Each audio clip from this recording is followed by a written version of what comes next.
Привет, друзья! Вышла долгожданная серия Galaxy S25, куда входит и мой любимый S25 Ultra. И сегодня настал тот самый день, когда я могу похвалить свою S24 Ultra и рекомендовать вам не покупать и не гнаться за новинкой, а сэкономить и купить то же самое, но дешевле почти в 2 раза. Будет интересно? Подписывайтесь на канал. Поехали!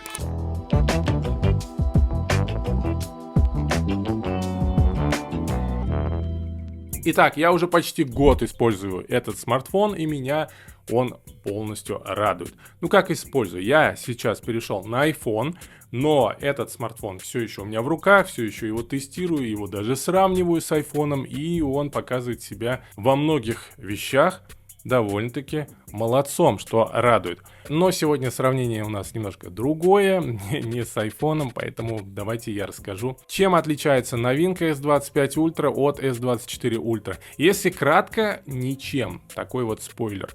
Потому что да, изменили немножко дизайн.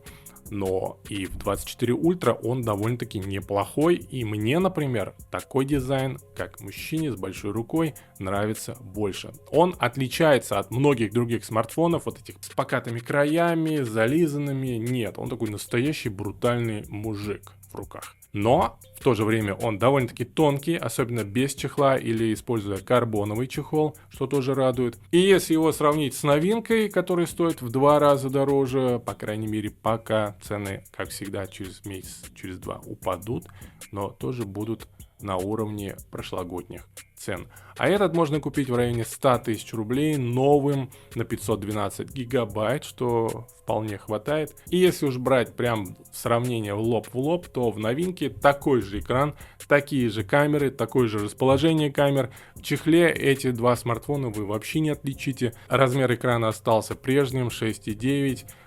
Но что стало хуже? S Pen, которым, да, не все пользуются, но если пользуются, то в S24 Ultra им можно управлять по полной, потому что он имеет свой аккумулятор встроенный, и им можно управлять на расстоянии. Но в новинке, как оказалось, Samsung решил немножко сэкономить и оставить эту ручку просто как ручку, которой мы можем что-то там написать. А здесь мы можем управлять дистанционно своим телефоном. Это на самом деле удобно, когда вы поставили, хотите отснять какой-то материал издалека, просто нажимаете на кнопку, включается камера, записываете, останавливаете и так далее. Удобно, очень удобно. Зачем эту функцию убрали, непонятно. Зачем тогда нужно было оставлять вообще S Pen в ультре, тоже непонятно. Лучше бы добавили тогда аккумулятор. А переходя к аккумулятору, он остался на том же уровне. Это те же около 5000 мАч. Работает новинка благодаря 3-нанометровому процессору на 1 час дольше, как будто бы при просмотре видео. Поэтому я думаю, ну плюс-минус это одинаково. 30 часов или 31 час, какая разница, этот смартфон, главное, что работает целый полный день, и это здорово. Единственное отличие в камерах это то, что в новинке добавили ультраширик не на 12 мегапикселей, а на 50. Надо ли вам, сделает ли это погоды? Конечно же нет. Все остальное то же самое. Алгоритмы остались те же, добавились ИИ функции, но эти ИИ функции, конечно же, добавят и в ультру, потому что она тянет мощности дофига. Непонятно, куда нужна мощность этого нового Elite процессора. Пока не ясно, что с ним делать, непонятно. Также убрали функцию DeX, которой, я тоже уверен, мало кто пользовался, но если пользовались, то это удобная фишка, когда вы можете подключить к смартфону выход на HDMI монитор и работать будто на компьютере, что тоже иногда возможно удобно, потому что у вас все хранится на одном устройстве, и вы можете запустить, наверное, какие-то там программы и работать на большом экране. Почему нет? Я думаю, дополнительная функция была неплохая. Зачем Samsung отказался от нее, неясно.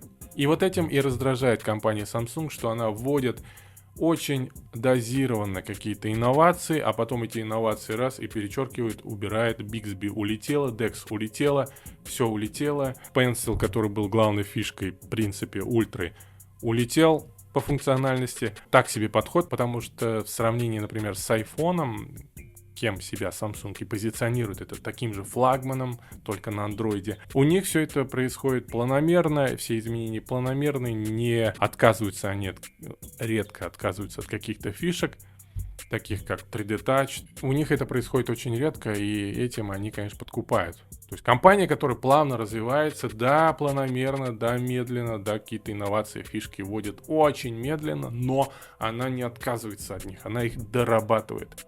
Она смотрит немножко вперед. Samsung могут поучиться этому у Apple, я считаю. По экрану тоже без изменений. Тот же шим, та же яркость, те же плоские грани. Еще непонятно, кстати, никто не говорил про нанопокрытие, но я думаю, оно не хуже явно. От него, я надеюсь, Samsung не отказались. Поэтому что выбирать, конечно же, остается на вашей совести.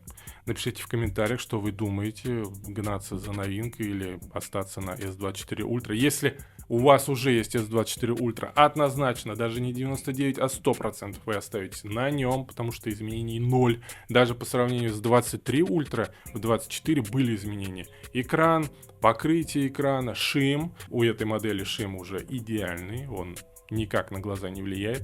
Все остальное, оставили то же самое. Круто, что все ИИ фишки будут работать на русском. За это честь и хвала Samsung. Напишите, что вы думаете об этом в комментариях. Давайте обсудим, потому что тема такая животрепещущая. Подписывайтесь на канал, если не подписаны, подписывайтесь на мой телеграм-канал, где куча скидок до 50% достигают на технику и не только. Впереди будет много интересных новостей и обзоров. Пока-пока, друзья.